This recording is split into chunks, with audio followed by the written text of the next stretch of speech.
go. Brand new car, swak sa'yo. Smooth ang biyahe parang tayo. Kung hanap mo ay comfort at style, dito sigurado ka with every mile. May vlog pa kami, check mo online. Lahat transparent, walang rewind. Team Angeles Vlog, yeah we got that car. Brand new wheels para sa'yo, superstar. At kung trip mo ay van, meron kaming renta. Sama ka na, hatid ka namin kompleto ang kwenta. Para sa pamilyang masaya, sakto tong biyahe. Caravan, basta safe at presko lagi. With Team Angeles, you know the vibe. Sakay na babe, let's take a ride. Caravan, ikaw ang pipili. Basta kasama ka, panalo lagi. R&B ang daloy ng gabi. Test drive mo na baby, come with me. Hatid namin ay quality sa bawat aking ngiti. Guarantee. Kung hanap mo at style, dito sigurado ka worth every mile. May vlog pa kami, check mo online. Lahat transparent, walang rewind. Team Angeles Vlog, yeah we got that car. Brand new wheels para sa'yo, superstar. At kung trip mo ay van, meron kaming renta. Sama ka na, hatid ka namin kompleto ang kwenta. Para sa pamilyang masaya, sakto tong biyahe. Caravan, basta safe at presko lagi. Team Angeles, baby, let's ride. So, good morning ulit mga ka-auto. Kamusta kayo? So, may nakita tayong unit dito sa showroom. Toyota Fortuner LTD. I-review natin. Teka, nakasubscribe na ba kayo? Kung hindi pa, pakisubscribe naman po yung channel namin. Pindutin nyo lang po yung bell button. I-share nyo sa mga kakilala nyo. Malaking tulong na po sa amin yun. Bibigyan ko kayo ng 5 seconds para mag-subscribe. Ito na ang 5 seconds nyo. 1, 2, 3, 4, 5. Pakisubscribe naman po yung channel namin. Samahan nyo kami ngayong araw sa pag-review sa Fortuner LTD. Simulan natin yung video na yan after ng intro na to. Simulan natin sa gulong mga ka-auto. Ang gulong ng Fortuner LTD, ang sukat nito ay 265/60 R18, 6 holes. Then ito yung design ng mugs nya. Yung gulong na ginamit dito ay Dunlop. Yan. Then ito, small slim fender. Yan. So puntahan naman natin ang ilaw. Ang ilaw ng Fortuner LTD ay projector type na, LED with line guide, tapos yung fog light LED na rin. Then meron tayong front sensor dito na dalawa, at yung camera para sa 360 camera. So puntahan naman natin yung makina mga ka-auto.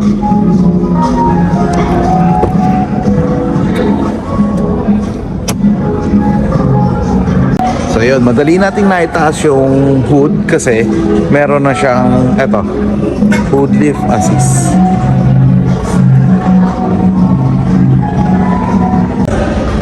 So ang makina ng Fortuner LTD mga ka-auto is 2.8 4-cylinder inline, 16 valve DOHC variable nozzle turbo.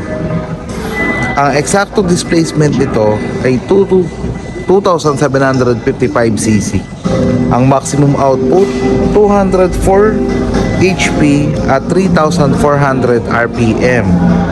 Ang maximum torque 500 Nm at 1,600 to 2,800 RPM. Fuel injection common rail na rin pala ang LTD mga ka-auto. So punta naman tayo sa side profile at ang suspension check natin. So ibaba natin. Ang pagbababa mga ka-auto dito lang sa gitna. Yan, madali mo na siya maibababa. Yon. So punta naman tayo sa suspension ng LTD. Ang suspension na ginamit dito sa harap ay double wishbone plus monotube shock absorber. Sa likod naman, ang ginamit sa likod ay multi-link plus monotube shock absorber. So ito yung stepboard nya, roof rail ito. Yan. Pasukin naman natin yung loob mga ka-auto. tignan natin kung gaano nga ba kaluwag ang Toyota Fortuner natin. So smart entry na rin ang Fortuner natin kahit po sa passenger.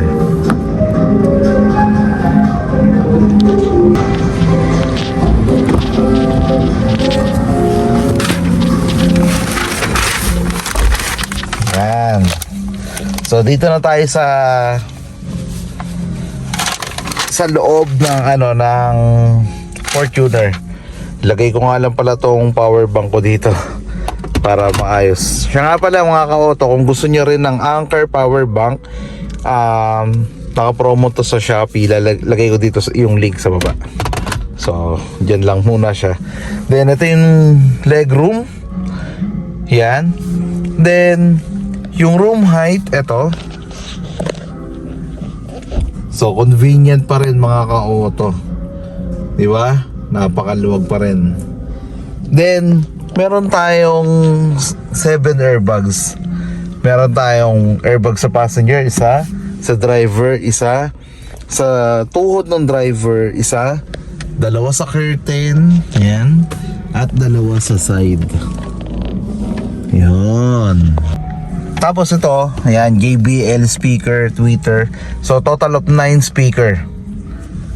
Yung door trim, yan, may black saka red na combination, leather to. Then ito, leather din. So punta tayo sa likod, tignan natin kung ano yung mga pwede natin makita sa likod. Let's go.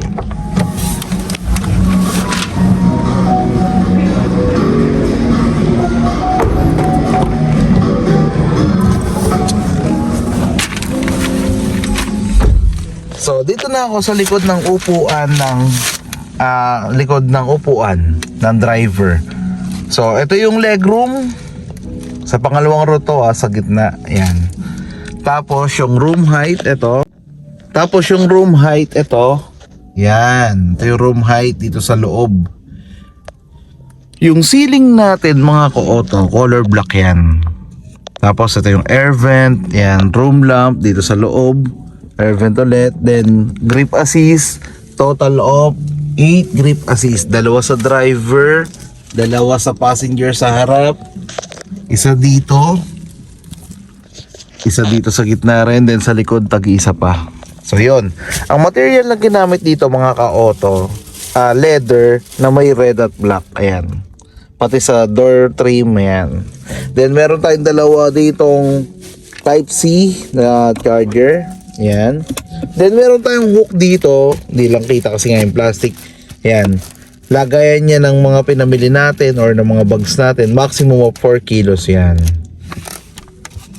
Then teka, pakita ko sa inyo yung upuan. Ito mga ka-auto, may armrest din yan. Ayan, hindi ko lang matanggal kasi nga may plastic. So may armrest yan. Pag gusto mong ibaba, pwede mong ibaba yan kung dalawa lang kayo nakaupo sa gitna. So tara, check naman natin. Pasukin natin yung third row. Let's go. So para makapunta tayo sa likod, ito one touch tumble lang. Yan, di ba? So hindi pa pala nakababa yung upuan, ibaba ko lang. So nandito na ako sa likod, baba lang natin. Check lang natin yung legroom. So ayan mga ka-auto, may legroom dito na ganito na lang kaliit, pero at least kasya pa.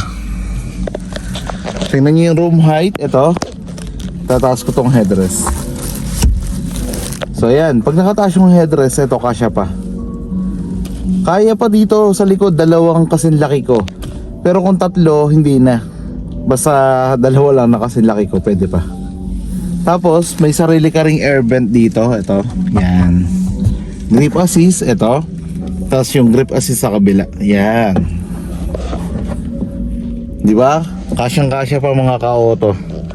So, check naman natin yung likod. Kung ano yung makikita natin doon. Let's go. So, dito sa likod, ito, yung spoiler niya, kulay itim. Tapos, may high mount stump lamp. Then, ito yung shark fin antenna. Yan. Then, yan nga yung badge na LTD. Tapos merong 5 backup sensor dito sa likod. Saka camera. Diba? Ito yung white pearl na two-tone. Kasi black at white. So, yun. Paano ba natin ipapark ang isang Fortuner LTD natin? Ayan, di ba? Napakaangas itong Fortuner talaga na to. Ito yung overall length niya. Ang overall length niya, mga ka-auto, is 4,795 mm. Yung overall width niya o yung lapad niya is 1,855 mm. Yung overall height niya is 1,835 mm. 6-speed automatic ang LTD natin. 2.8 engine pero 4x2. Di ba? May mga 2.8. May 2.8 na 4x4 sa 4x2. Ito yung Fortuner LTD 2.8 4x2. So pasukin naman natin ang loob, yung driver side.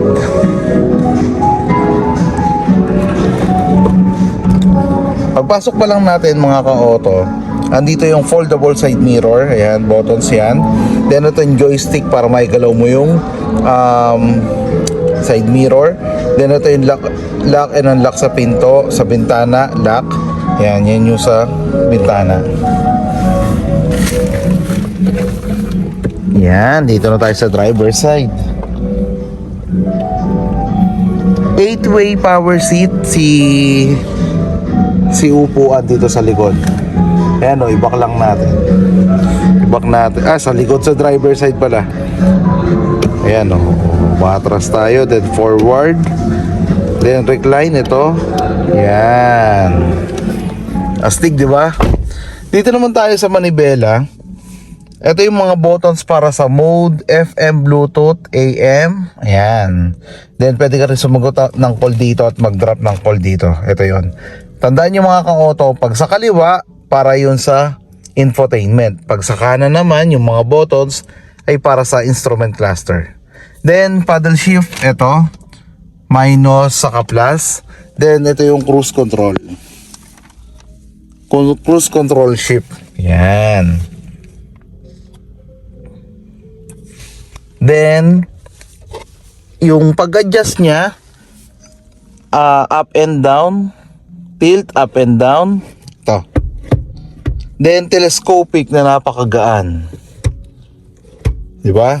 Kahit isang kamay, kayang-kaya siyang ma-adjust. 'Di ba?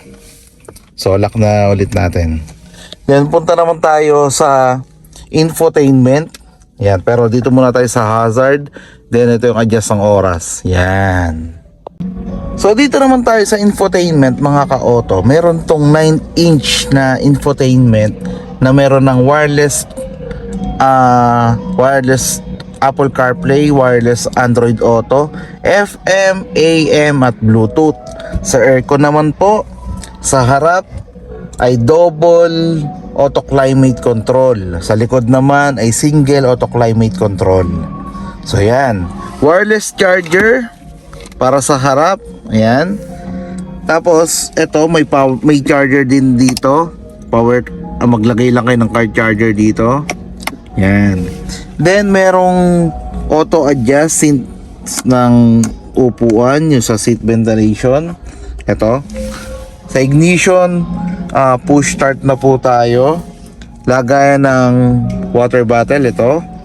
Then gear type, ito CVT, park, reverse, neutral, S plus and S minus, then drive. Ayan. Then meron tayo ditong eco mode, normal mode at sport mode. Traction control, ito. Regular handbrake.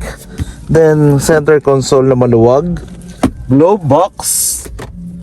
Lagay ng dokumento. Then ito storage din para sa mga drinks natin. Napapalamig nito, napamaintain nito yung lamig ng water bottle natin, pero hindi siya yung nag-yelo. Then sun visor with vanity mirror, ito. Lagayan ng salamin. Ayan. Then ilaw. Ayan. LED na yung ilaw. Sa Sa driver, sun visor with vanity mirror din. Yan. Diba? Napakaangas ito mga ka-auto. Ang presyo nito, yun nga, 2,406,000. So, punta naman tayo sa safety. So, yun nga mga ka-auto, na-discuss na natin yung engine, yung tire, yung gulong, yung suspension, yung dimension, yung seating capacity, 7 seating capacity to. Then yung engine, infotainment, material na ginamit sa upuan, SRS airbags, yan. Punta naman tayo sa safety. Ang safety, meron tong pre-collision assist, then blind spot monitoring, rear cross traffic alert, 7 airbags, sensor na 2 sa harap, 5 sa likod, then may 360 camera. Diba, napakasulit talaga ng Toyota Fortuner LTD. So ayan mga ka-auto, mapapaisip talaga kayo kasi bumabalik na tayo sa normal. Okay na yung gasolina, okay na yung diesel. So kung naghahanap kayo ng magandang sasakyan na pasok sa pangangailangan nyo, message nyo lang ako, Raymond Angeles. Yung Facebook namin, ito, Team Angeles. Tapos yung Facebook ko sa yung page namin, yung Raymond Angeles Toyota Quezon Avenue. Yung TikTok namin, ito rin. Yan, ipa-flash ko lahat dyan para mas madali nyo makontak. Yung WhatsApp namin, yung Viber namin, andyan lahat. So, kung kailangan nyo ng mga units na malaki discount, tawagan nyo lang ako dito sa number namin na bibigay ko sa inyo. Message nyo lang ako, bibigyan ko kayo ng magandang deal. So hanggang dito na lamang mga ka-auto. Bukas ulit mag-vlog tayo. Ayan o, ang daming unit. May Innova G, may Tamaraw, may Avanza. Yan, Innova G, pili kayo. Tapos Zenix, Raze. Yan. So hanggang dito na lamang po mga ka-auto. Mag-ingat po tayong lahat. Magkita-kita po ulit tayo sa mga susunod na video. Sana po huwag niyo pong skip yung ads namin. Kung mahaba, siguro mga 5 minutes, pwede nyo nang skip. Pero mga 1 minute, 2 minutes lang, panoorin nyo na po. Malaking tulong po sa channel namin yun. So hanggang dito na lamang mga ka-auto. Mag-ingat po tayong lahat. God bless po sa ating lahat. Bye!